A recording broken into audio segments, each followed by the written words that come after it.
Alice! Alice, gumising ka! Sumasalakay na naman ang mga aswang! Baka naghahanap lang ng makakain na hayop, Nay. Parang di ka pa rin nasanay. Hindi sila yung karaniwang aswang na pumapatay sa lugar natin, anak. Bumangon ka na dyan. Tulungan mo kami ng kapatid mo sa pagbabantay ng bahay. Nay, napakapraning mo naman. Ang mabuti pa matulog na kayo. Aalis naman ng mga yan kung walang makitang tao sa labas eh. Anak, bumangon ka na! Nagbingi-bingihan na lamang ang dalaga sa hinaing ng kanyang ina. Simula nang magkaisip siya ay hindi na bago sa kanya ang mga pag-atake ng mga gutom na aswang. Ang iilan sa mga yon ay nakatira sa kanilang nayon na nagkukunwaring tao upang makihalubilo at maitago na rin ang kanilang mga katauhan. Dahil kilala na rin niya ang ilan sa mga ito ay hindi na siya nag-abala pang tulungan ang kanyang ina at kapatid. Ang pagkakaalam niya ay hindi sasaktan ng mga aswang ang mga taong nakakasama nila araw-araw. Niyakap nito ang kanyang unan at bumalik sa masarap niyang pagtulog. Nagising na lamang siya nang makarinig siya ng malakas na pagpalahaw. Tinig yon ng kanyang ina, kaya naman ay dahan-dahan siyang bumangon sa kanyang hinihigaan. Kinusot-kusot pa nito ang kanyang mata bago lumabas ng kanilang bahay.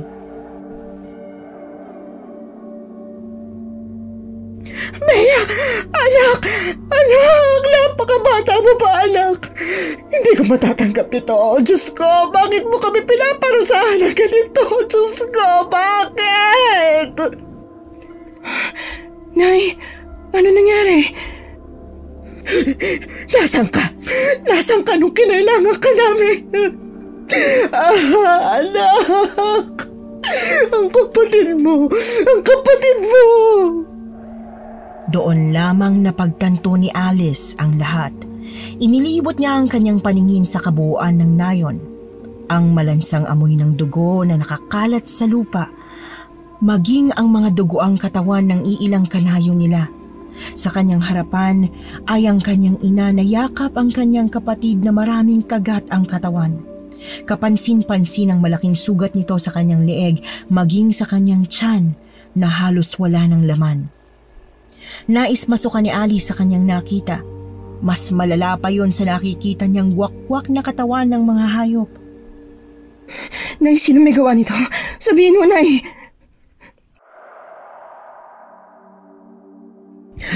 Hindi sila mga tao, anak. Hindi sila ang mga karaniwang aswang na nakikita at nakakasalamuha natin. Maging ang mga kalahi nila na nakatira sa nayon, hindi rin nila pinalampas. Nakita mo bang umatake sa kapatid ko, Nay? Ano pang silbi ng bagay na yan kung wala na kapatid mo? Hindi sana mangyayari sa kapatid mo to kung tumulong ka lang. Hindi ba't sinabi ko huwag kayo lalabas ng bahay? Bakit niyo ako sinisisi, Nay? Hindi kami lumabas ng bahay pero ang aswang na yun ang pilit na pumapasok sa bahay natin. Hindi siya tinatabla ng pangontra natin. Kung tumulong ka lang sana sa pagsasara ng pintuan ng bahay. Kung tumulong ka lang sana. Imposible makapasok sila ng bahay natin, Nay. Si Apo Toyang pa nga gumawa ng mga pangontra sa mga bahay-bahay natin, di ba? Ngunit nasan si Toyang? Ayun, dugoan din ang katawan. Wala na siyang buhay gaya ng kapatid mo. Kahit ang mga pangontrang ginawa niya, hindi rin siya naprotektahan. Nakarinig sila ng malakas na alulong ng hayop sa hindi kalayuan. Ang iilang mga naninirahan sa nayon na nagluluksa pa sa pagkamatay ng kanilang mga mahal sa buhay ay nabahala. Agad nilang inayos ang pintuan nilang nasira. Ang katawan ng mga namayapa ay iniwan na lamang nila sa labas ng kanilang bahay upang magtago sa loob. Tiningnan niya ang pintuan ng kanilang bahay. Hindi yun nasira, ngunit kapansin-pansin ang mahabang kalmot sa labas nun. Bakit sila natatakot, Nay? Kalmadong napatayo si Imelda mula sa pagkakaupo sa lupa kung saan naroon ang walang buhay na katawan ng anak. Tiningnan niya ang gawi kung nasaan nanggagaling ang ingay. Pabalik na naman ang mga pisting aswang. Yan ang ingay na ginawa nila bago sumugod sa bayan natin. Tulungan mo ko ipasok ang kapatid mo sa bahay. Hindi ako makakapayag na babuyan pa nila ang katawan ng kapatid mo. Bilisan mo na dyan. Kahit ito man lang maitulong mo sa kapatid mo. Ang kawalan ng init sa boses ng kanyang ina ay nanuot sa kanyang mga kalamnan na sinabayan pa ng malamig na hangin ng gabi. Madaling araw na yon, sa pagkakaalala ni Alice ay 2:00 na ng umaga. Agad niyang tinulungan ng kanyang ina sa pagbuhat ng kanyang kapatid. Nang tuluyan silang makapasok sa loob, ay nilingon niya muna ang gawi kung saan nagmumula ang papalapit na alulong. Isarado mong pintuan. Malapit na sila. Kukunin ko muna ang buntot pagi na pinakaingat-ingatan ng iyong ama.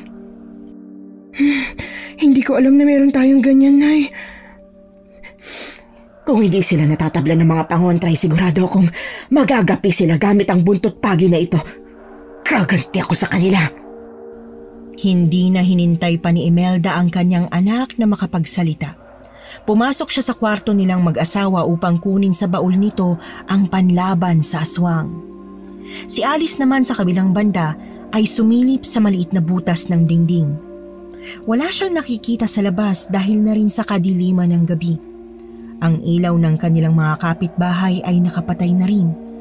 Tanging ang kanilang bahay lamang ang nakikitaan ng liwanag. Ilang minuto ang lumipas nang may mapansin itong papalapit sa kanilang bahay. Tiningnan nito ang bakas ng dugo ng kanyang kapatid. Pinaliit ni Alice ang kanyang mata upang maaninag ang kabuuan ng mukha ng lalaki, ngunit hindi malinaw sa kanya ang mukha nito. Anong ginagawa mo dyan? Bakit hindi mo pinatay ang ilaw? Nay, may tao sa labas. Sinong mga ngahas na lumabas ng ganitong oras gayong nandyan ang mga aswang? Patayin mo ng ilaw. Opo. Agad siyang tumalima sa utos ng kanyang ina. Bago siya pumunta sa pwesto kung nasaan ang kanyang ina, ay sinilip niya ulit ang butas, ngunit nabigla ito nang sinalubong siya ng pulang matang nanlilisik. Napahiyaw ito sa gulat, kaya naman bigla siyang hinila ng kanyang ina. Nay, aswang! Hindi! Halimaw, Nay! Halimaw! Huwag kang lalapit sa pintuan. Kumuha ka ng maaaring pangharang. Hindi sila pwedeng makapasok dito. Nakarinig sila ng malakas na halakhak mula sa labas ng kanilang bahay. Kasunod noon ay alulong at pagaspas ng pakpak na pinapalibutan ang kanilang bahay. Ano pa ba ang gusto niyo? Hindi pa ba sapat ang mga buhay na kinuha ninyo? Umalis na kayo! Hindi kayo pwede sa nayon!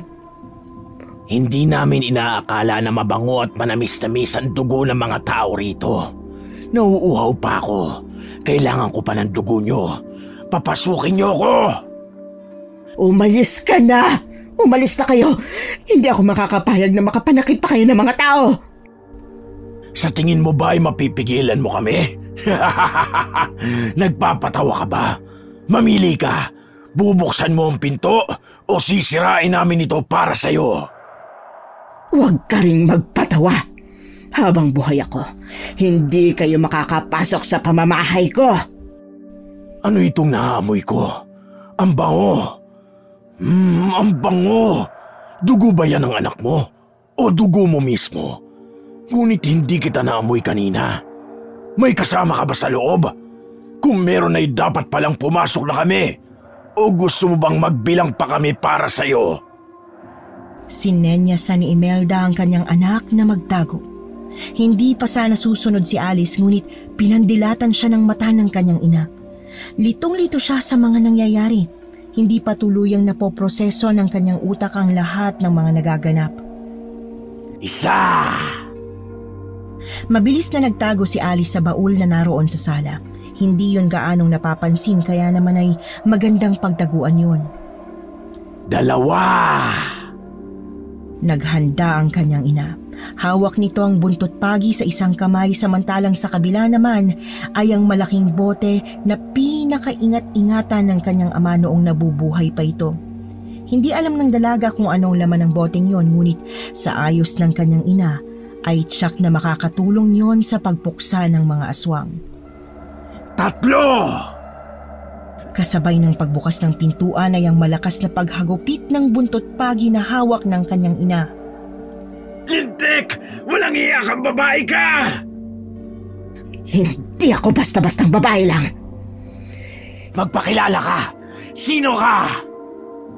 Isa lamang akong hamak na ina na pinagkaitan ninyo ng anak. Gaganti ako para sa anak ko! Yan ba?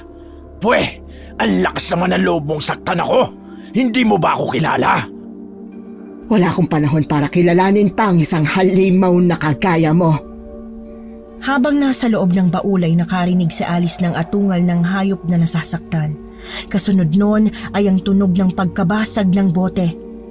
Ilang minuto ang lumipas bago tuluyang tumahimik ang paligid. Dahan-dahang binuksan ni Alice ang baul na kanyang pinagtataguan. Doon niya nasilayan ng dugo ang katawan ng kanyang ina. Sa harapan nito ay ang nakatayong lalaki na nasa anyong aswang. Nanginginig si Alice sa takot at galit. Hindi nito alam kung anong emosyon ang uunahin. Tinitigan niya ang kabuuan ng aswang. Tinandaan niyang mabuti ang pilat sa bandang dibdib ng aswang na yon. Tulad ng balak ng kanyang ina ay gagantihan niya ang mga ito, ngunit sa pagkakataong magawa niya yon ay alam niyang magtatagumpay siya. Akala ko pa naman ay matutuwa ako sa laban natin. Naganda ka pa naman ng saktong panlaban sa akin. Hindi tulad ng peking albularyo ng nayo nyo. Paano ba yan? Hanggang sa susunod nating pagkikita. Malakas na napahalakhak ang aswang. Nilisan niya ang lugar na yon na may nanggagalaiting saksi sa pangyayari. Lumipas ang 5 taon ngunit sariwang-sariwa pa rin kay Alice ang lahat. Nilisan niya ang kanilang nayon sa pagbabakasakaling mahanap niya ang pumatay sa kanyang mahal sa buhay. Hindi siya makakapayag na mabuhay ang aswang na yon ng masaya, habang siya naman ay nakakulong sa alaalang yon. Mukhang malalim ang iniisip natin ah. Ako ba yan? Pwede ba, Bong? Kahit ngayon lang, tantanan mo muna ako. Ang sungit mo talaga kahit kailan. Hindi mo na ba ako love? Yamot ang nararamdaman ko kada nakikita kita. Ang pinakamasayang araw ko naman 1 linggong pagkawala mo. Ano ba yan? Habang ako dun sa lungsod para nang mamamatay dahil hindi kita nakikita. Ikaw naman dito, tuwang-tuwa pa. Hindi patas yun. I-deliver mo na nga tong pandesal. Wala akong oras sa pag-iinarte mo, hindi ka na bata, no? Akala ko ba baby mo ako? Napairap na lamang sa hangin ng dalaga, saka padabog na iniabot ang pandesal na in-order sa panaderyang pinagtatrabahuhan niya. Pang-siyam na lipat na niya sa lugar na yon. Sa loob ng 5 taon ay nagsanay ang dalaga at nagpalipat-lipat ng lugar upang hanapin ang aswang. Nararamdaman niya na sa lugar na yon ay mahahanap niya na yon. Kabaliktaran ng mga lugar na napuntahan na niya ay nahirapan siyang magkubli at makihalubilo dahil sa kakulitan ni Bong. Walang araw na hindi siya nito kinukulit. Ni ang pagtakas at pagmamasid-masid sa paligid ay hindi niya halos magawa dahil may matang nakatingin sa kanya. Ay, matapos ka dyan sa pagde-deliver mo, dali mo sa talyer yung sasakyan. Mukhang may problema na naman. Ano ba yan? Nagmadali pa naman akong umuwi para makasama kita ng matagal. Pero mukhang tinataboy mo pa ako ngayon. Trabahong pinunta ko rito, Bong. Wala akong panahon sa pagiging isip bata mo. Napakamot na lamang ng ulo ang binata. Nang makaalis siya ay dali-dali ring lumabas sa tindahan si Alice. Kinuha niya ang kanyang itim na jacket saka pinuntahan ng gubat na hindi kalayuan sa kanyang pinagtatrabahuhan. Masukal ang gubat na yon, ngunit hindi nakatakas sa kanyang malaking bahay sa likod ng malaking puno. Pinakiramdaman niya muna ang paligid bago tuluyang pumasok sa bahay na yon. Nang tuluyan na siyang makapasok ay agad niyang naramdaman na hindi siya nag-iisa. Biglang bumulaga sa kanyang harapan ang babaeng may hawak na kakaibang kutsilyo. Anong ginagawa mo sa bahay ko? Hindi ikaw ang kailangan ko kaya umalis ka sa harapan ko. Ang lakas naman ng loob mo para pasukin ang tirahan ko. Hindi ka ba natatakot sa akin? Tiningnan nito mula ulo hanggang paa ang kabuuan ng dalaga. Napaismid na lamang siya saka ipinagpatuloy ang pagsuyod ng tingin sa bahay. Hindi ka naman mukhang aswang. Mas mukha ka pang anak na suwail na nagre-rebelde sa mga magulang kaya tumira na lang sa gubat na to. Imbento ka rin ng imbento eh. Hindi ba pwedeng mas maganda lang sa lugar na to? Wala ka sigurong kaibigan, no? Kaya ka nandito. Hoy! Foul! Hindi pwede ang sinabi mo. Nakakasakit ka na. Akala mo ba hindi masakit ang sinasabi mo sa akin?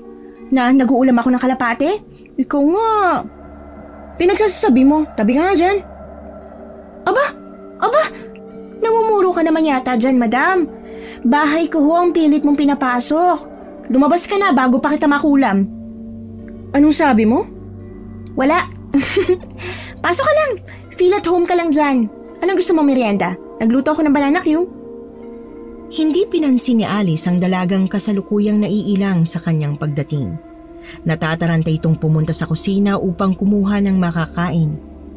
Ang mga kalabog ng mga kagamitan sa kusina ang nagbigay ng ingay sa tahimik na bahay na yon. Walang naramdamang kakaiba si Alice sa lugar na yon, kaya naman ay hindi na siya nag-abala pang magtagal sa lugar na yon. Wala rin sa amoy o aura ng babae ang pagiging aswang. Inilabas ni Alice ang kanyang listahan. Saka binura ang pangalan ng lugar na yon na nakatala sa papel. Wala roon ang kuta ng aswang na hinahanap niya, kaya naman ay nararamdaman na niya na aalis ulit siya sa bayang yon. Nagdesisyon ang babae na umuwi na lamang sa bahay na tinutuluyan niya upang makapagpahinga. Masyado siyang pinagod ng araw na yon. Ang aga mo yatang nakauwi. Tapos na bang paglalaro mo ng trabaho-trabahuhan? Mano po, Nay? Narinig niya ang mahinang pag-ismid ng kanyang ina habang inilalapag nito ang kanyang mga gamit sa mesa. Alam nitong maging ang kanyang ina ay hindi na rin makapaghintay na makamit ang hustisya ng kanyang kapatid. Sa ilang taon nilang paghahanap ay mas nanaig kay Alice ang kagustuhang mapatay ang aswang na sumira sa kanilang pamilya. Ano nang balita sa paghahanap mo sa demonyong yon? Wala sa bahay sa may gubat ang hinahanap ko, Nay. Tanging baliw na babae lang yung nakatira dun. Akala ko ba nararamdaman mong sa lugar na to mahahanap mo na ang aswang na yon? Ilang bayan pa ba, Alice? Nay, kumalma po kayo. Hindi pa naman po nauubos ang lugar sa listahan ko mahahanap din po natin siya rito. Kung wala ho sa lugar na to, sa susunod na bayan naman po. Maghahanap tayo, Nay. Hahanapin ko siya kahit saan mang dulo ng mundo. Huwag mo iparinig sa akin ang mga bulok mong pangako, Alice. Gawin mong lahat. Baka naman nagugustuhan mo na sa lugar na ito. Ilang buwan na tayo nananatili rito. Itong lugar lang ang pinakamatagal nating natirhan. Ayoko rito, Alice. Nay, wag ho kayong magpaka-stress. Sadyang malaki kasi ang lugar na to, kaya naman medyo nahihirapan akong maglibot. Isa pa, problema ko si Bong. Laging nakabuntot sa akin ng lalaking yun. Putya! Kung pwede lang sanang patayin ng lalaking yan, parang siya na lang ang naging problema mo simula na magtrabaho ka sa bakery na yun, Huwag ho kayong mag-alala, Nay. Nag-iingat naman ho ako. Hayaan niyo na ho si Bong. Hindi naman ho siya nananakit Pero pinababagal niyang paghahanap mo. Madali na lang hong suyurin ng buong bayan na to. Natapos ko naman po ang kasuluk-sulukan ng gubat Hindi na sumagot ang kanyang ina sa kanya. Tahimik lamang nitong hinigop ang kanyang gatas na tinimpla ni Alice para sa kanya. Nang maubos yon ng kanyang ina ay agad itong napahikab, kaya naman ay tinulak nito ang kanyang wheelchair patungo sa kwarto nito. Sa kabutihang palad ay nakaligtas ang kanyang ina sa pinsala na ginawa ng aswang. Ang problema lamang ay habang buhay na itong lumpo. Ang wheelchair lamang ang tumutulong sa kanya para makagalaw siya sa loob ng bahay.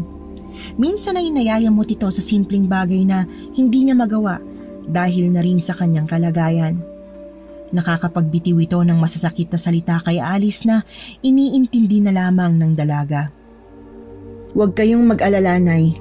Nararamdaman kong malapit nang magkasalubong ang landas natin at ng aswang na yon. Hinalikan niya ang noo ng kanyang ina na nakakunod pa rin kahit tulog na ito. Kahit na sa kanyang pagtulog ay dala-dala pa rin ito ang problema. Naawa na siya rito ngunit wala siyang magawa maliban sa paulit-ulit na sabihing malapit na siya o kaya ay wag na siyang mag-alala. Napabuntong hininga na lamang ang dalaga saka lumabas sa kwarto ng ina. 2 palapag ang bahay na inuupahan nila ng kanyang ina, ngunit ang kanyang silid ay nasa 2 palapag na siya namang pabor sa kanya dahil para sa kanya ay mas malapit siya sa kalangitan. Habang nagmumuni-muni siya sa bintana ng kanyang kwarto ay narinig niya ang mahinang sitsit. Kasunod noon ay ang pagtawag sa kanyang pangalan. Psst! Psst! Psst! Alice! Alice! Napahawak na lamang si Alice sa kanyang dibdib nang biglang lumabas sa kadiliman ng eskinita si Bong. May malapad itong ngiti sa kanyang labi. Inirapan na lamang siya ng babae nang makabawi ito mula sa pagkagulat. Putsa naman, Bong, papatayin mo pa yata ako eh. Napaka-nervyosa mo naman. Baba ka! Bakit ba? Ano bang kailangan mo? Halika na! Baba na, bilis! Shh, bunganga mo. Alam mo namang ayaw sa'yo ni nanay. Hindi pa ganong malalim ang tulog niya kaya hinaan mong boses mo. Ibig sabihin ba niyan bababa ka na? May magagawa pa ba ako? Paano kung nag-ingay ka dyan di damay pa ako sa galit ni nanay? Dahan-dahang bumaba si Alice sa hagdanan ng kanilang bahay. Medyo may katandaan na yon kaya naman ay bahagyang lumalangit-ngit kada pagtapak ni Alice sa bawat baitang nito. Nang tuluyang makababa ay sinilip niya muna ang kanyang ina na mahimbing na natutulog sa kanyang kwarto. Sinigurado niya munang malalim na ang tulog nito kaya naman ay lumabas siya upang kausapin ang makulit na lalaki. Akala ko hindi ka nalalabas eh. Ay oo, para batuhin mong bintana ng kwarto ko kagaya ng ginawa mo nung nakaraan. Kilala mo na talaga ako. Sagutin mo na kaya ako. Bong, marami pa akong dapat na gawin eh. Marami pa akong kailangan tapusin. Hindi ka bilang dun yung makipagrelasyon. Sa tagal mo nang sinasabi sa akin yan, alam ko na umaasa ka pa rin sa akin. Hindi ako ang babaeng para sa'yo. Maraming iba dyan na kaya kang mahalin ng buo. Ito naman, napakaseryoso. Parang nagbibiro lang eh. O ito, bumili ako ng balot. Alam kong magugustuhan mo to eh. Idinaan na lamang ng lalaki sa tawa ang sakit na dulot ng sinabi ng dalaga. Naghanap ito ng mapupwestohan saka inilabas ang balut. Iniabot nito sa dalaga ang isa na agad namang tinanggap nito. Hindi na lamang nagsalita ang babae para na rin hindi mapahiya ang lalaki. Tahimik nilang binalatan ng balut. Ang lalaki na mismong bumasag sa katahimikan na pumagitna sa kanilang dalawa. Oo nga pala, bakit bigla kang nawala kanina? Marami pa namang tao na bumili. Mabuti na lang at wala si boss. Nako, kapag naabutan niyang walang bantay ang bakery, siguradong papagalitan ka nun. Pero wala naman siya, diba? Swerte mo lang. Mabuti na lang talaga at gwapo ko kaya naman mabilis na ubos yung display natin mga tinapay, ha? Hambog mo talaga. Alam kong hindi makakabisita si amo. Isa pa, malapit lang naman pinagatiran mo ng tinapay. Ayaw nga pala, dahil kilala kita. Alam ko rin na nag-utos ka lang ng pwedeng magdala ng sasakyan sa talyer. Ibang klase ka talaga, Alice. Lagi kang lusot sa kahit na anong bagay eh. Ang swerte mo talaga. Hindi rin. Napatanaw na lamang sa malayo si Alice habang ninunguya ang balut na kanyang nabalatan.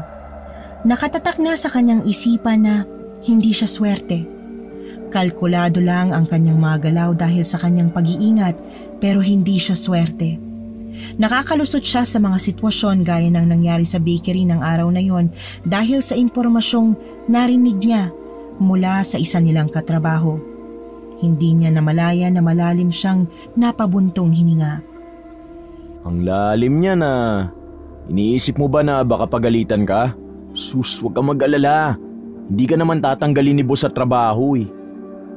Hindi na lamang nito itinama ang lalaki. Hinayaan na lamang niyang isipin nito na yon ang bumabagabag sa kanya dahil kung sasabihin niya ang totoong dahilan ay paniguradong kukulitin lamang siya nito. Sa ilang taon mo nang nagtatrabaho sa lugar na yon, ilang beses mo na ba siyang nakitang bumisita? Bale, 5 taon na ako nagtatrabaho dun eh. Kaya 4 na beses sa isang buwan ko siyang nakikita. Medyo dumalang-alang ngayong taon kasi may problema siya sa isang anak niya. Masyadong suwail eh.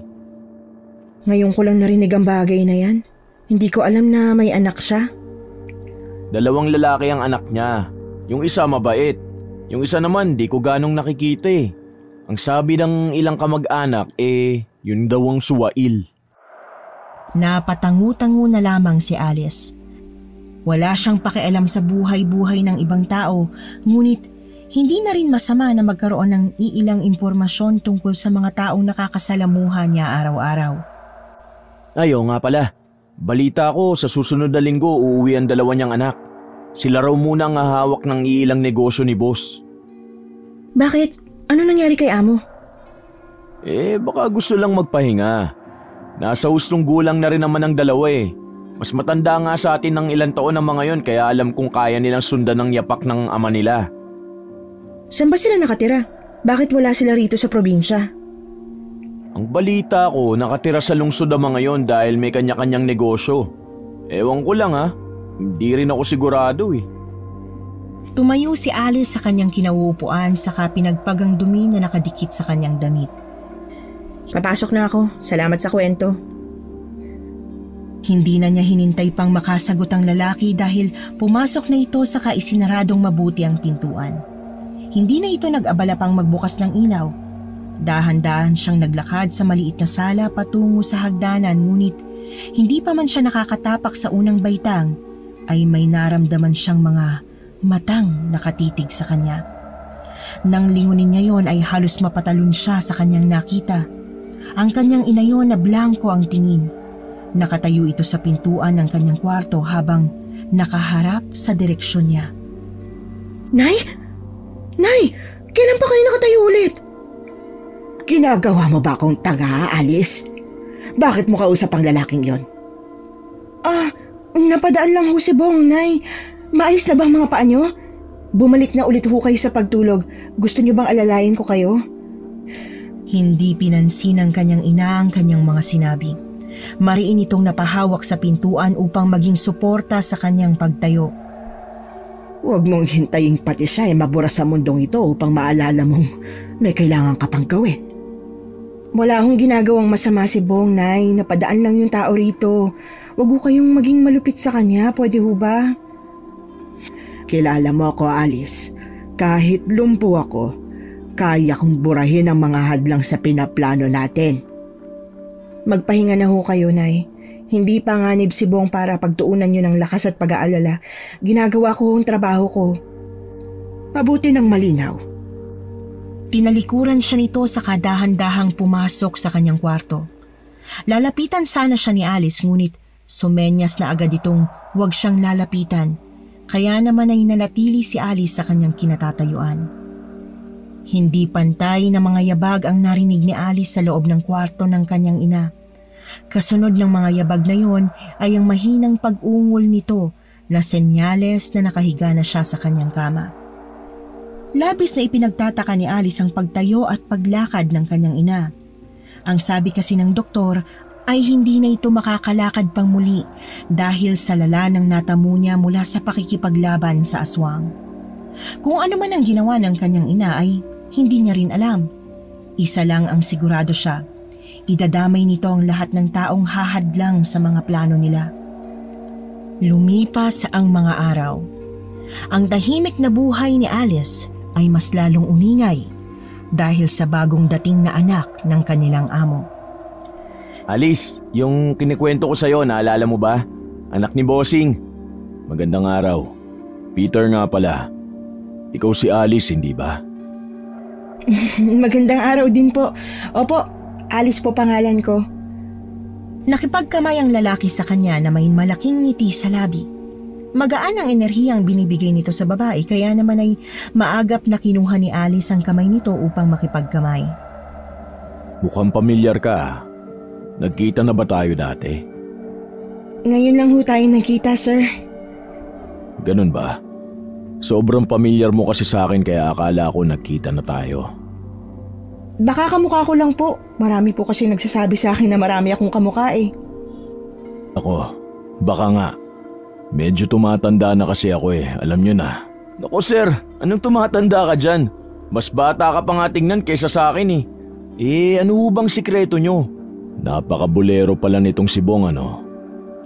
Tipid na lamang nang umiti si Alice sa lalaki nang balingan siya nito. Imbis na makipag-usap sa dalawa, ay inabala na lamang niya ang sarili sa paglilinis ng estante na lalagyan ng mga tinapay. Lihim na lamang itong nakinig sa usapan ng dalawa. Ikaw talaga, sir. Nagsasabi lang ako ng totoo, no? Nga pala, nasan si Sir John? Hindi ba siya pupunta dito? Nako, alam mo naman ang isang yon. Ayaw na ayaw nun sa tao. Ay, hindi ba siya sumama pa uwi rito? Nasa bahay siya. Hindi naman pwedeng ako lang mag-isa sa mga iniwanang negosyo ni Daddy. Wala rin namang choice ang isang yon kundi sumama sa akin. Sa bagay, sir. Kaya nga pinauwi kayo rito ni boss eh. Wala naman ako masyadong interes sa negosyo pero susubukan kong mahalin ito gaya ng pagmamahal ni Daddy ng ilang taon. Sus, ikaw pa ba, boss? Yakang-yaka mo yan. Huwag mo na akong tawagin boss o sir. Ikaw rin, Alice. Peter na lang ang itawag niyo sa akin. Ayoko namang maramdaman niyo na may pader na namamagitan sa atin. Katulong ko kayo sa negosyo at hindi alila o kung anuman para tawagin niyo pa akong ganyan. Napatango na lamang si Bong habang kinakamot ang kanyang batok.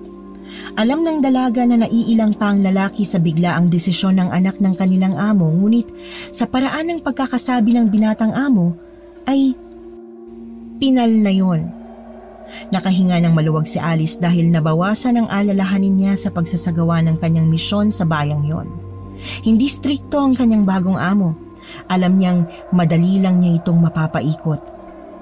Matapos ang kwentuhan nila ay umalis na ang lalaki dahil may aasikasuhin pa raw ito sa iilang negosyo ng kanyang ama. Agad siyang nilapitan ni Bong upang makipag-usap. Alam mo yang si Peter, siyang pinakamabait sa magkakapatid. Si Jan naman yung medyo ilag sa tao. Yun siguro ang suwail na anak ni Bossing. Halata sa kanya eh. Ay, ikaw talaga? Naturingan kang lalaki pero napakachismoso mo. Abay, totoo naman ah. Pansin mo ba na sa Biblia kinuha ang pangalan nila? Si John o Juan the Baptist. Tapos si Peter o Pedro naman, yung tapat na alagad ni Jesus. Hindi halata sa'yong nagbabasa ka ng Biblia. Simula bata ako, sumasama na ako sa mga padasal ni Lola. Ikaw ba? Nagbabasa ka ba ng Biblia? O Katoliko ka ba? Hindi ako naniniwala sa relihiyon pero nakapagbasa na ako ng Biblia. Baka nakakalimutan mong itinanggi ni Pedro si Jesus ng 3 beses. Ibig bang sabihin masamang tao si Peter? Wala akong sinabing ganyan. Kung sa Biblia mo lamang ikukumpara ang mga ugali nila, hindi katanggap-tanggap ang ugali ni Pedro. Si John naman hindi ako naniniwalang ganun kasama. Maaring siya si Juan na espesyal na disipulo ni Jesus. Ibang klase ka, Alice. Hindi ka naniniwala sa relihiyon pero ang dami mong alam. Alam mo ba, wala akong masyadong alam sa Biblia, pero naniniwala akong may Diyos. Alam kong nandyan lang siya para dinggin ang mga panalangin ko. Hindi naniniwala si Alice sa Diyos. Ilang beses na siyang nagdasal ngunit hindi pinakikinggan ng Diyos ang kanyang mga panalangin. Lumaki siyang kasama ang mga aswang kaya ang tanging pinaniniwalaan lamang nila ay ang kapangyarihan ng albularyo.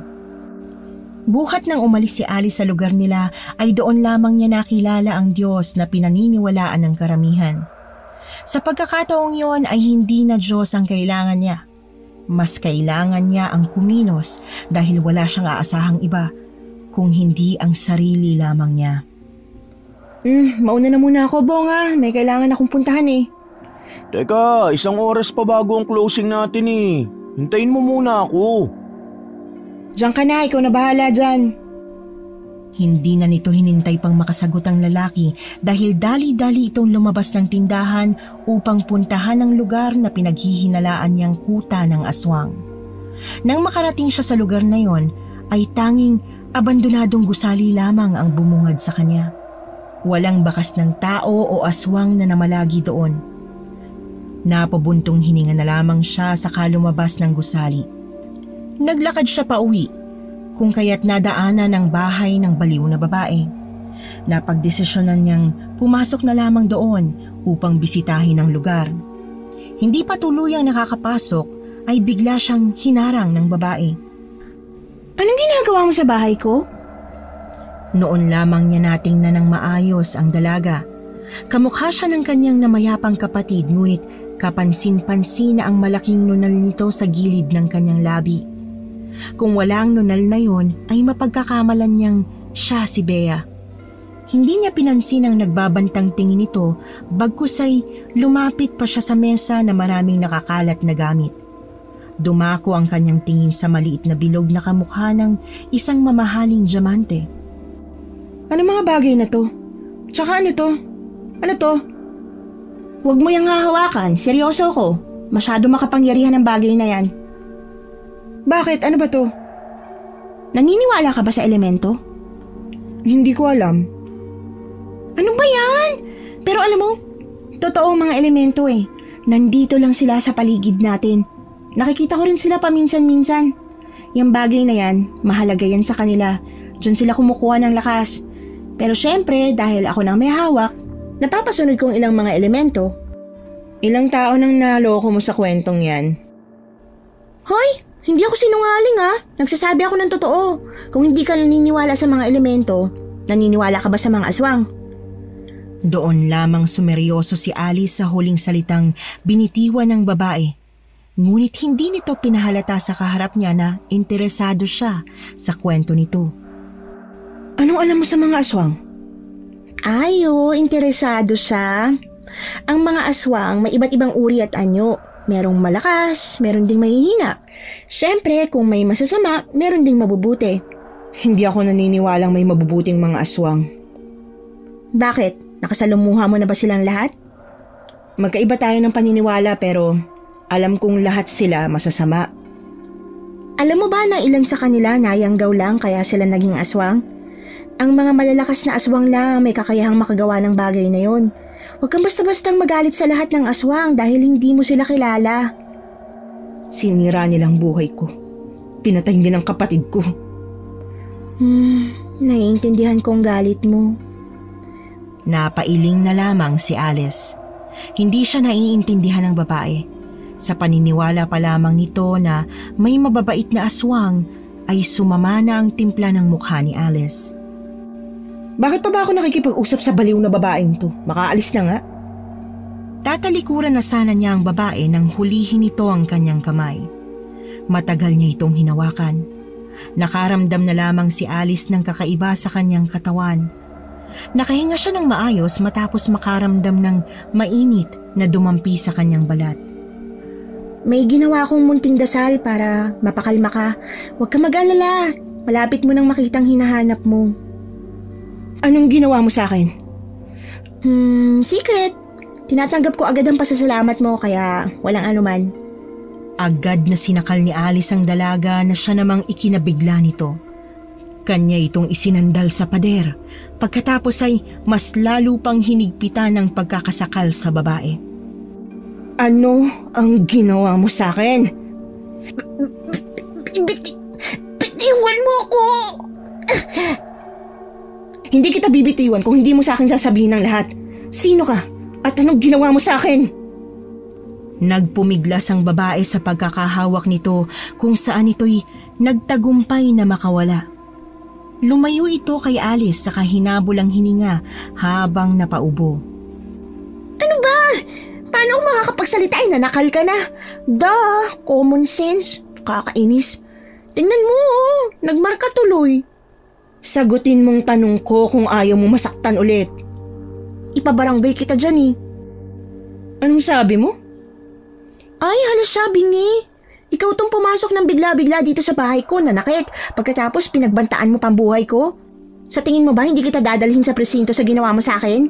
Ikaw na nga itong tinulungan eh. Hindi mo ako matatakot dyan sa mga banta mo. Ang tanong kong sagutin mo. Ay, oo na. Ang kulit eh. Isa akong manggagamot. Kuta ko tong bahay na to. Correction pala ha. Bahay ko. Pagmamayari ko na to. 2 taon pa lang ako rito pero maayos ang buhay ko.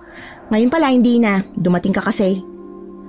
Hindi pinansin ni Alice ang ibang sinabi nito. Nakatuon lamang ang kanyang pansin sa naunang sinabi ng babaeng kaharap niya. Manggagamot? Ibig sabihin isa kang ermitanya? O hindi kaya isang albularyo? Sa gubat lang ako nakatira pero hindi ako ermitanya ha. Albularyo pwede pa. Hindi ako basta-bastang albularyo kasi sa dugo ko nananalaytay ang kapangyarihan ng mga ninuno ko. Sa sinabi ng dalaga ay doon pa lamang kumalma si Alice. Desidido siyang gamitin ang kapangyarihan ng babae sa oras na mapatunayan niyang albularyo ito. Pwede mo bang ituro sa akin ang hinahanap ko? Ay, hindi naabot ng powers ko yan. Huwag ka mag-alala dahil alam kong malapit mo na siyang makita o baka nasa paligid lang siya. Paano ka nakakasiguro? Alo, may trust issues? Huwag kang mag-alala dahil hindi nagkakamali ang gunita ko. Alam ko, malapit na siya. Babalik ako rito. Salamat sa impormasyon. Nox, marunong ka pala magpasalamat ha. Tandaan mo ang pangalan ko, Tanya. Ikaw, ano pangalan mo? Alice. Kalmadong nilisan ni Alice ang lugar na yon. Kasabay ng maliit na pagkaway na sinundan lamang ng tingin ni Tanya. Kung nasa paligid lang ang hinahanap niya ayon sa sinabi ni Tanya, ay hindi nga siya nagkakamali sa pagpili ng lugar na yon. Doon niya mahahanap ang aswang na ilang taon na niyang gustong makita. Sa loob ng ilang taon ng paghahanap ay hindi mapigilan ni Alice na hindi masabik na sabihin sa kanyang ina ang balitang yon. Ang ngiti sa kanyang muka ay agad ding naglaho dahil sa seryosong tingin ng kanyang ina na nakaabang sa pintuan ng bahay.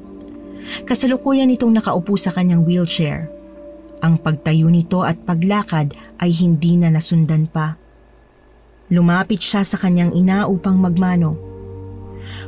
Mano po, Nay. Bakit nandito po kayo sa labas? Baka mahamugan po kayo at sumakit na naman yung paa nyo. Saan ka nang galing? Hindi mo ba narinig ang balita na may aswang na umatake sa kabilang kanto? Ho? Aswang? Naghahanap ka ba talaga o nagliliwaliw sa lugar na ito? Bali-balitang wakwak ang katawan ng baka ni Pedring. Simot na simot din ang dugo ng baka kaya naman nang marinig ko yon. Naalala kong mga aswang sa nayo natin. Alice, nandito na sila. Huwag kang magpabaya, maghanda ka. Teka lang, Nay. Pupuntahan ko lang po ang lugar na yon. Wala sa sariling tinakbo ni Alice ang kalsada patungong lugar na pinangyarihan ng pagpatay. Pumasok sa isipan ni Alice ang sinabi sa kanya ni Tanya. Ibig sabihin lamang nun ay malapit na siya. Nang dumating siya sa lugar na yon ay kumpol ng tao ang sumalubong sa kanya. Maraming mga haka-haka ang kanyang narinig. Karamihan pa doon ay kung hindi aswang ang may gawa ay isang taong lulong sa ipinagbabawal na gamot. Halos masuka si Alice sa kanyang nakita. Sa loob ng 5 taon ay noon lamang niya ulit nakita ang kalunos-lunos na sinapit ng hayop. Sa tingin mo ba ay tao ang may gawa niyan? Nabigla si Alice sa boses ng lalaki na nasa kanyang likuran. Sobrang lapit ng mukha nito kaya agad niyang inilayo ang kanyang mukha. Peter, ikaw pala. Anong ginagawa mo rito? Napadaan lang. Ang dami kasing tao kaya nakiusyoso na rin. Napahalakhak na lamang ito ng malakas kaya naman nagtinginan ng mga tao sa kanila. Napatungo na lamang si Alice dahil sa atensyon na ipinukol sa kanila ng mga tao. Masama ang tingin ng mga ito. Nang mapansin ng lalaki ang masamang tingin ng mga tao ay napaubo na lamang ito saka iniba ang usapan. Ganito ba ang nangyayari sa lugar na ito? Itong unang beses eh. Mukhang masusundan pa. Hindi na nito narinig ang sinabi ng lalaki dahil biglang lumapit sa kanila si Bong na ngumunguya pa ng pandesal. Uy, Peter! Alice! Sabi na nga ba kayo yan eh. Kawawa yung baka no? Walang puso talaga yung gumawa niyan sa kanya. Ibang klase ka rin eh. Nakuha mo pang kumain sa harap ng nagkalasog-lasog na katawan ng baka? Ganun talaga, bossing. Matibay itong sikmura ako eh. Sa tingin nyo ba, taong may gawa niyan? Ako sa tingin ko hindi. Ikaw, Alice, ano sa tingin mo? Aswang may gawa niyan. Nagbibigay siya ng babala sa mga tao rito na magsisimula ang sunod-sunod niyang pagpatay. Naku, Peter, huwag ka magpapaniwala dyan kay Alice. Minsan talaga ganyan yan eh. Walang aswang. Manalig lang tayo sa may kapal. Napansin ni Alice ang pagngiti ng binata habang nakakamot sa kanyang ulo. Napakunot ito ng noo sa kanyang reaksyon, ngunit agad din naman niyang ipinagsawalang bahala yon. Wala siyang oras na isipin pa si Peter maging ang sinabi ni Bong. Kailangan niyang mahanap agad ang aswang na tinutugis niya. Ang mabuti pa umuwi na tayo. Anong oras na eh? Gusto niyo bang sumabay sa akin? Hindi na nakatanggi pa si Alice dahil agad siyang inakbayan ni Bong saka tumango sa lalaking kaharap nila. Sasabay na kami, bossing. Baka mapano pa tong si Alice sa daan eh. Walang ingay sa loob ng sasakyan maliban sa panakanakang pagsipol ni Bong. Naiirita si Alice sa tunog dahil parang sirang plaka ito na paulit-ulit ang musika. Walang simula o katapusan. Kung hindi lang siya nahihiya kay Peter ay baka nasapok na niya ang binata. Paborito mo rin ba ang kantang yan, Bong? Agad na napalingon si Bong sa amo nila na kasalukuyang nagmamaneho ng sasakyan. Sa passenger seat nakaupo si Bong, samantalang si Alice naman ay nasa likuran na nakahalukip-kip. Hala, boss! Paborito mo rin ang larawang kupas? Actually, si Jan ang may gusto niyan. Paborito kasi yan ni Mami na naging paborito na rin ng kapatid ko. Ako naman nakikinig lang. Diyan lang kasi kumakalma ang kapatid ko kapag inaatake. Naghintay si Alice ng kasunod na sasabihin ng lalaki, ngunit parang walang balak na itong magsalita pa. Tanging katanungan lamang ang bumabagabag sa isipan ng babae. Inunahan na siya ni Bong sa pagtatanong kaya lihim siyang nagpasalamat sa pagiging tsismoso ng lalaki. May sakit po ba ang kapatid mo, boss? Naku, wala. Ano yung ibig mong sabihin sa inaatake? Alam mo na, hindi gaanong nakokontrol ang sarili niya lalo na kung galit.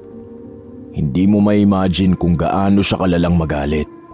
Nadadamay ang lahat. Natahimik ang dalawa sa narinig. Ibig sabihin ay totoo ang sinabi ni Bong tungkol sa magkapatid. Ang malakas na halakhak ng lalaki ang bumasag sa katahimikan na bumabalot sa loob ng sasakyan. Nako, huwag kayong matakot sa kapatid ko. Mabait yun. Minsan lang talaga nagagalit yun. Bukas na bukas, ipakikilala ko kayo sa kanya. Matapos ang usapang yon ay hinatid na ng mga ito si Alice sa kanilang bahay. Tahimik niyang binuksan ang pintuan kung saan naabutan niya ang kanyang ina na nagtatahi ng damit. Mano po, Nay? Bakit naman po kayo nagtatahi ng ganitong oras? Baka masira pong mata niyo. Bukas niyo na lang po gawin yan. Naalala mo ba ang damit na ito? Ito ang suot ko nung una kaming magharap ng aswang na yon. Ito rin ang isusuot ko sa oras na magkita kaming muli. Hindi pa naman ho tayo nakakasiguradong siya nga may gawa sa pagpatay sa baka ni Mang Pedring, Nay. Ang paraan ho kasi ng pagpatay niya, kakaiba sa ginagawa ng mga aswang sanayo natin eh. Wala ako sa lugar na pinuntahan mo kanina, Alice, pero alam kong gawa niya yon. Baka nakakalimutan mo na. Ang aswang na umatake sa lugar natin ay hindi taga na yon. Ngayon pa lamang ay maghanda ka na. Babala niya sa atin ang bakang yon. Nagbalik na siya. Hindi alam ni Alice kung sino ang kanyang ituturo na aswang. Wala siyang mapagbintangan. Wala pa siyang hawak na ebidensya tungkol sa aswang na hinahanap niya. Kinabukasan ay napagdesisyonan ni Alice na pumunta sa bahay ni Tanya. Gusto niya ng kasagutan. Tiyak na may alam ang babae tungkol sa bagay na ito. Tanya? Tanya, nasan ka? Bumukas ang pintuan saka iniluwa si Tanya na tulala at pawis na pawis. Nanginginig ang kanyang mga kamay kasabay ng pagtaas-baba ng kanyang dibdib. Hingal na ito na parabang hinahabol siya ng nakakatakot na halimaw. Saan ka nang galing? Kanina pa ako rito ah. Alice, hindi ka maniniwala sa sasabihin ko. Nandito ng mga aswang. Nandito na sila. Yan nga pinunta ko rito. Kahapon lang. Umatake sila malapit sa amin. Wakwak ang katawan ng baka ni Mang Pedring. Pero hindi na baka ngayon, Alice. Tao na mismo. Patay na si Mang Pedring. Kung ano yun nangyari sa alaga niya, ganun din ang nangyari sa kanya. Mag-iingat ka, Alice. Hindi basta-basta ang aswang na hinahanap mo. Napatingin siya sa nakatulalang dalaga na halos hindi pa rin makapaniwala sa nalaman. Hindi nito sinabi sa kanya na aswang ang hinahanap niya. Wala siyang sinabi tungkol sa aswang. Teka, paano mo? Nakita ko sa balintataw ko na hinahanap mo ang aswang na pumatay sa kapatid mo. Nakita mo na siya, Alice. Alalahanin mong mabuti. Nakita mo na siya. Alam mo ba kung ano mukha niya? Pwede mo bang sabihin sa akin? Hindi pasensya ka na. Hindi ako gaanong makapangyarihan gaya ng mga ninuno ko. Walang nagturo sa akin ng panghuhula. Tanging panggagamot lang ang magaling ako. Basta ang mapapayo ko lang sa'yo, mag-iingat ka palagi. Nasa paligid mo lang siya. Kilala ka niya, Alice. Wala naman akong gaanong nakakahalubilo maliban kay Bong, yung katrabaho ko. Pero wala naman sa wangis at amoy niya ang pagiging aswang. Kahit sino pa yan, mag-iingat ka pa rin, Alice. Malala ka sa mga aswang. Kaya nilang magkubli. Tumatak sa isipan ni Alice ang usapan nila ni Tanya. Naging mas maingat ito sa mga taong nakakausap niya. Hindi rin muna nito sinabi sa kanyang ina ang kanyang nalaman. Ayaw niyang mag-alala pa ito sa kanya. Kilala niya ang kanyang ina. Gagawa ito ng padalos-dalos na hakbang. Lumipas ang mga araw at walang mintis na umatake ang aswang. Walang bakas itong iniwan maliban sa mga biktima niya. Wala itong pinipili. Mapatao man o hayop ay pareho ang paraan niya ng pagpatay. Maraming nabahala sa sunod-sunod na patayan. Isa na doon si Peter na hindi mapakali. Simula nang dumating ako ay parang sunod-sunod na ang patayan sa lugar na ito Ako ba ang malas? Bali-balita noon na may umaatake ring aswang sa lugar na to. Hindi ko alam kung naniniwala kayo sa aswang pero tiyak ako na aswang ang may gawa ng mga patayan. Bumabalik sila sa lugar na ito para magasik ng lagim. Bakit ba kasi ang lalakas na mga aswang na yan? Paano ba sila matatalo? Mahirap silang talunin. Hindi sila basta-basta nasasaktan ng kung anong pangontra. Ano ba yan? Nakakatakot na tuloy manirahan sa lugar na to. Kung buhay lang sana ang kilala kong albularyo, baka nakahingi na tayo ng tulong sa kanya. Sinong albularyo? Baka may kamag-anak siya na marunong manggamot at may alam siya ng mga pangontra sa mga aswang. Yan nga ang problema Halos isang dekada nang nakalipas nang mamatay ang buong angkan nila dahil sa sunog. Ang sabi ng ilan, kinain sila ng aswang bago sinunog. Ang dami mo talagang alam sa lugar na ito, Bong Kahit siguro sinong tao ang itanong sa'yo, kilalang kilala mo. Hindi naman gaano, boss. Sadyang sikat lang kasi talaga ang kwentong niya nung binatilyo pa ako. Alam mo ba ang tanyag na katagang, curiosity kills a cat? Kaya ikaw, Bong, mag-iingat ka. Baka mapahama ka dyan sa mga nalalaman mo. Naku, huwag kayo mag-alala, bossing. Malakas ang guardian angel ko. Alam kong hindi niya ako pababayaan. Napailing na lamang si Peter habang sinenyasan si Alice na pagsabihan si Bong. Imbis na sundin ang lalaki, ay tiningnan lamang nito si Bong na kumukupit ng pandesal sa estante. Pinagmasdan mabuti ni Alice ang lalaking abala sa pagkain ng pandesal. Wala sa ugali nito ang pagiging aswang. Ang isa namang lalaki ay malayong-malayong maging aswang. Masyadong imposibleng maging aswang ito. Pumasok sa kanyang isipan ang kapatid ng lalaki, si John. Hindi niya pa ito nakikita ngunit posibleng isa ring aswang dahil akma sa paglalarawan nila Bong ang ugali ni John. Parang mababaliw na si Alice sa kakaisip kung sino ang nagkukunwaring tao na nasa kanyang paligid. Ginabi na ito dahil hindi siya mapakali sa pag-iisip. Tahimik siyang naglalakad patungo sa bahay ni Tanya. Habang naglalakad ay may narinig siyang ingay hindi kalayuan sa daraanan niya. Hawak ang kakaibang kutsilyo na bigay ng kanyang ina ay nilapitan niya ang pinagmumulan ng ingay. Sa masukal na parte ng gubat na malapit sa palayan niya nakita ang lalaking nasa harapan ng isang katawan. Nanlalaki ang kanyang mata nang tuluyan niyang masilayan ang mukha ng lalaki. Imbis na makipagbuno sa lalaking iyon ay dahan-dahan siyang umalis sa lugar na iyon. Dumiretso siya sa bahay ni Tanya.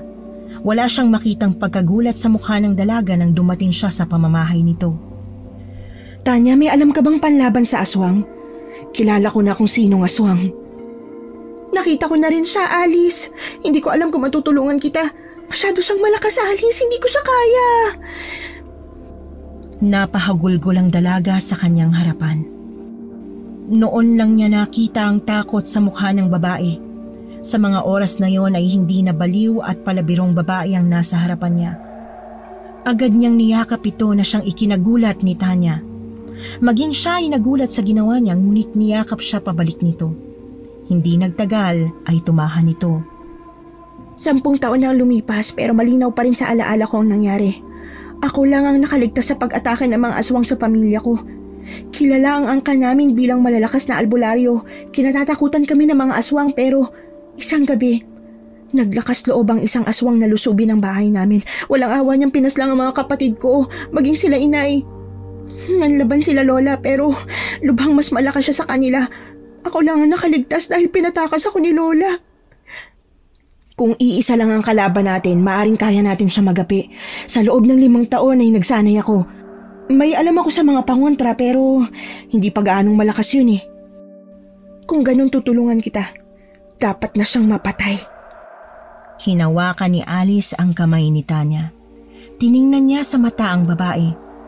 Huminga muna ito ng malalim bago sinabi sa dalaga ang pangalan ng aswang na kanyang nakita. Si Bong ang aswang. Sigurado ka ba dyan? Si Bong, nakasama mo sa bakery? Kitang-kita ng 2 mata ko na nandun siya sa harapan ng wakwak na katawan ng isang tao. Alam kong nakita ko, Tanya. Kung ganun, kailangan na natin maghanda para mapatay siya. Gagawa ko ng gamot na panlaban sa kanya. Kailangan natin tong pagplanuhang mabuti. Napakuyom ang kamao ni Alice habang inaalala ang ilang taong pagtitiis at paghahanap niya sa lalaki. Kinuha lang pala nito ang kanyang tiwala. Pinagmukha pala siya nitong tanga. Hindi mapapatawad ni Alice ang panlolokong ginawa sa kanya ni Bong. Kinabukasan ay pumasok siya ng trabaho kung saan ay naabutan niya ang aligagang mukha ni Bong. Kasabay niyang lumabas sa kusina ang kanilang among si Peter. Hinaplos nito ang likod ng lalaki saka napailing. Oh, nandiyan ka na pala, Alice. Tignan mo tong si Bong oh. Nababahala na naman sa mga patayan. May nakitang katawan sa may palayan. Ganun pa rin daw ang paraan ng pagkamatay ng panibagong biktima. Ibang klase talaga tong lugar natin. Kung sino man ang pumapatay, alam kong nalalapit ng katapusan niya. Narinig mo yon, Bong? Kaya ikaw dyan, kumalma ka na. Magtrabaho ka na dahil hindi tumitigil ang mundo kung may namamatay. Hindi ba, Alice? Tiningnan niya lang ang mukha ng lalaking nagtanong sa kanya. Nginitian siya nito ng ubod ng tamis, ngunit nagtaasan lamang ang balahibo ng babae sa katawan. May kakaiba sa ngiting yun, ngunit ipinagsawalang bahala na lamang niya. Kinakalma niya ang kanyang sarili upang hindi niya masaksak ang aligagang lalaki na nasa kanyang harapan. Oh, maiwan ko na muna kayo rito ah. Alice, ikaw na muna ang bahala sa pwesto natin. Mukhang hindi maaasahan ngayong araw si Bong eh. Sige Peter, makakaasa ka. Salamat Alice. Ikaw Bong, yung billing ko sa'yo ah. Huwag mong kalilimutan. Oo Peter. Kumaway ng may ngiti sa labi si Peter bago tuluyang nilisan ang bakery. Pinaharurot nito ang kanyang sasakyan. Nang makaalis ang lalaki ay nanginginig na nilagok ni Bong ang bote ng tubig. Habol nito ang kanyang hininga. Nanginginig ang kanyang tuhod na napaupo sa upuang malapit sa kanya. Alice, ikaw na muna ang bahala dito ha. Mauna na muna ako sa'yo. Hindi nito sinagot ang lalaki. Ilang beses itong huminga ng malalim upang pakalmahin ang sarili. Kung siya lang ang masusunod ay nasaksak na niya ang lalaki habang nasa anyong tao pa ito. Ilang oras ang hinintay ni Alice bago tuluyang isinarado ang bakery. Naisipan itong daanan ng palayan kung saan niya nakita si Bong na nakatayo sa harapan ng katawan ng isang tao. Madilim na ng mga oras na yon kaya naman iilan-ilan na lamang ang taong nakasalubong niya. Nang makarating siya sa lugar na yon ay nakita niya ang pamilyar na likod ng lalaki. Si Bong yon. Kung ano ang kanyang pwesto noong nakaraang gabi ay ganoon pa rin ang pwesto niya. Napailing siya habang nakatingin sa lupa. Sapo nito ang kanyang ulo bago tuluyang umalis sa lugar na yon. Ang walang hiya. May gana pa talaga siyang bumalik sa lugar na to. Sinundan ni Alice ang lalaki. Nagtaka ito nang makarating siya sa pamilyar na daanan. Patungo yon sa bahay ni Tanya. Putya, hindi talaga siya basta-bastang aswang. Pati yung kuta ni Tanya natuntun pa niya. Dahan-dahan niya itong sinundan. Kailangan niyang mag-ingat dahil walang magliligtas sa kanila pareho kung mahuli silang dalawa. Tuloy-tuloy lamang ang pagpasok nito sa bahay ni Tanya na waribay alam na niya ang lugar. Ilang minuto ang lumipas bago siya sumunod sa loob ng bahay kung saan narinig niya ang malakas na kalabog. Dali-dali itong pumasok. Hindi nito inaasahan ang kanyang nakita. Magkayakap si Bong at Tanya. Tanya, lumayo ka sa kanya! Isa siyang aswang! Siya ang aswang na sinasabi ko sa'yo! Aswang? Siyang sinasabi mong Bong nakatrabaho mong aswang? Siya nga, kaya lumayo ka na sa kanya. Alice, paano mo nalaman ng lugar na ito? Dapat na ikaw ang tanungin ko sa bagay na yan. Paano ka nakapasok sa lugar na to, ha? Balak mo bang patahimikin si Tanya? Hindi kita maintindihan, Alice. Kitang-kita ng mata kong naroon ka sa may palayan habang tinitingnan mong unti-unting namamatay yung panibago mong biktima. Aswang ka! Nagkakamali ka. Hindi ako aswang. Sinungaling ka! Papaikutin mo pa kami! Susuguri na sana ni Alice ang lalaki nang harangin siya ni Tanya. Nagsasabi siya ng totoo, Alice. Hindi aswang si Bong. Matalik ko siyang kaibigan. Ang mga magulang niyang kumupkup sa akin nung wala akong mapuntahan. Kung ano man ang nakita mo, mali ang iniisip mo. Sinubukan ko iligtas ang lalaking yun ngunit huli na ang lahat. Sa katunayan, kilala ko ang aswang na pumapatay sa lugar na ito. Sino? Sino pumapatay kung hindi ikaw? Sagutin mo tanong ko. Si Peter. Si Peter ang pumapatay. Siya ang aswang. Hindi makapaniwalang napatakip ng bibig si Alice. Ni minsan ay hindi niya pinaghinalaan ang lalaki. Kung titingnang mabuti ay nagsimula nga ang lahat ng pagpatay noong dumating siya. Ang akala niya ay nagkataon lang ang lahat. Doon lamang niya napagtagpi-tagpi ang lahat. Kaya pala ganoon na lamang ang inasal niya noong unang beses na nakita niya ang patay na baka. Babala pala yon sa kanya. Alam mo bang nakakatawa? Alam niya na nakita ko siya kaya pinagbantaan niya ako kanina. Balak niyang gamitin ng kapatid niya para sumalo ng lahat ng ginawa niya. May hinahanap din kaming aswang ni Bong, Alice. Hindi lang namin inaakala na pareho pala tayo ng hinahanap. Gusto ko ring magiganti sa ginawa niya sa pamilya ko. Matapos bitiwan ni Tanya ang mga salitang yon ay bumukas ang pintuan. Isang malakas na halakhak ang umalingaw-ngaw sa gubat. Ang pamilyar na tawang yon ang nagpabalik ng alaala ni Alice 5 taon nang nakakalipas. Sabi na nga ba dito ko lang kayo matatagpuan? Ang aking munting mga daga. Ikaw! Kaya pala pamilyar ang amoy mo. Ikaw palang naamoy ko sa nayong yon. Ang lakas ng loob mo magpakita pang muli, ah. Magbabayad ka sa ginawa mo! Mabilis niyang sinugod ang lalaki ng kutsilyong bigay ng kanyang ina, ngunit agad itong nakaiwas. Gamit ang pinatalas niyang kuko ay kinalmot niya ang braso ni Alice na siyang ikinaungol ng babae. Alice! Ano ang ginawa niyo sa ilang taon?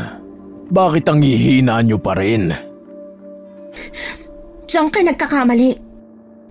Isinaboy ni Tanya ang laman ng bote na kanyang dinasalan. Nanigas ang lalaki sa kanyang kinatatayuan dahil sa hapdi ng epekto ng tubig na isinaboy sa kanya. Maagap na inilabas ni Bong ang kanyang sandata maging ang krus na may dasal ng mga pari. Ang matulis na parte ng krus ang siyang ginamit niyang pansaksak sa lalaki. Napadaing ito sa sakit. Agad niyang binunot ang nakasaksak na krus sa kanyang balat.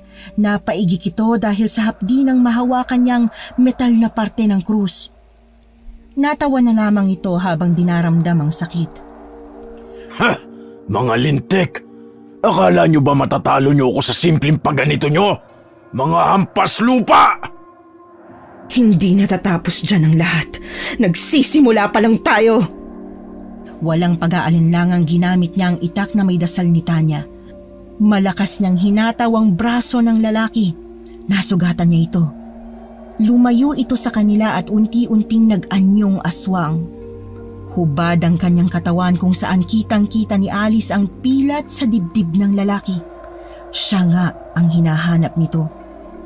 Mabilis pa sa 4:00 sinugod ni Peter ang mga nabiglang taong naroon. Mahigpit niyang sinakal si Alice na halos magpawala ng ulirat ng babae. Nandidilim na ang kanyang paningin habang nilalabanan ng mahigpit na pagkakasakal sa kanya ng aswang. Isang malakas na paghataw ng buntot pagi ang nagpabitaw sa mahigpit na pagkakahawak ng aswang sa kanya. Nilingon nito ang taong may hawak ng buntot pagi. Napansin ni Alice na nanlalaki ang mata ni Peter habang nakatingin sa kanyang ina. Buhay ka? Hindi ba't sinabi kong magkikita pa tayo? Ano? Naalala mo ba ang sakit na dulot ng buntot pagi na ito? Buwisit ka! Dapat pinatay na kita noon pa! Kasalanan mo yan!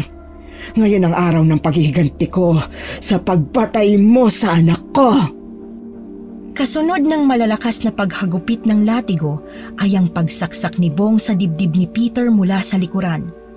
Tumagos ang kutsilyo na ginamit niya sa kanyang dibdib. Napaubo ng dugo ang aswang habang nakatingin sa duguan nitong dibdib. Walang sinayang na oras si Tanya at Alice. Kinuha nila ang kadenang kanilang inihanda. Mabilis nilang ginapos si Peter. Tuluyang natumba ang lalaki at nawalan ng malay. Dinala nila ang katawan nito sa likod ng bahay kung saan may nakahandang libingan. Ilang minutong lumipas nang magkamalay ito. Tiningnan niya isa-isang mga taong naroon, saka tinawanan habang tumutulo ang kanyang dugo mula sa kanyang dibdib at bibig. Pinaghandaan niyo talaga ako! Hindi niyo kaya mga kalahi ko! Sa oras na mamatay ako, iisa-isahin nila kayo! Hindi sila titigil hanggat hindi kayo nauubos! Tumahimik ka! Sinaksak ng ina ni Alice ang dibdib ng lalaki. Hindi ito tumigil hanggat may nakikita pa siyang paghinga mula sa aswang. Kung hindi pa siya inawat ni Bong at Tanya, ay hindi pa ito hihinto. Tama na po! Patay na po siya! Ang mabuti pa'y sunugin natin ang katawan niya bago pa maamoy na mga kalahi niyang nabubulok niyang katawan.